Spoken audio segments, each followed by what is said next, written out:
untuk menunjukkan kalau misalnya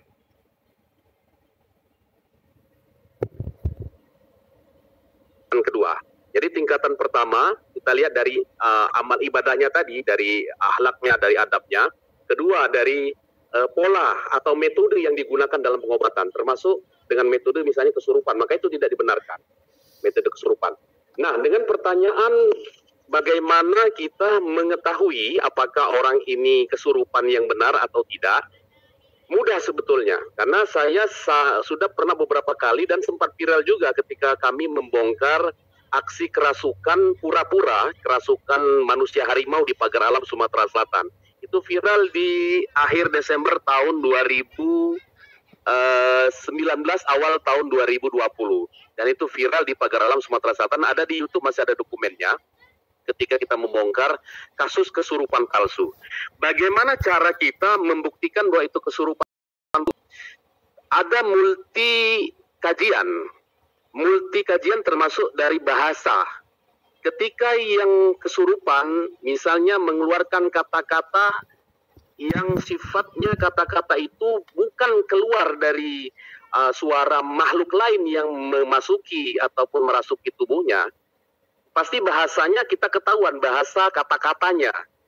Ketika dia keakuan dia, kita tahu apakah ini bahasanya jasad, apakah bahasa yang masuk ke jasad.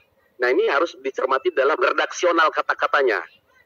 Kedua, selain dari redaksional kata-kata yang disampaikan, dari resonansi suara, dari frekuensi suara bisa kita lihat. Secara psikologi, orang-orang yang kesurupan itu akan ada perubahan frekuensi getaran gelombang suara. Secara fisika ada frekuensi gelombang suaranya akan berubah. Vokal suara akan berubah. Kalaupun korban ini atau yang menjadi mediumisasi dalam pengobatan ini seorang laki-laki, ketika yang masuk ini seorang nenek-nenek atau seorang perempuan tua, maka suaranya akan berubah menjadi seorang nenek-nenek juga. Jadi ini juga akan menentukan apakah ini kesurupan yang benar, apakah kesurupan yang tidak. Namun lagi-lagi, pengobatan dengan kesurupan tidak dibenarkan dalam syariat Islam. Pengobatan dengan menggunakan mediumisasi tidak dibenarkan dalam syariat Islam. Karena kita dianjurkan untuk berobat kepada orang-orang yang sadar, bukan kepada orang-orang yang tidak sadar.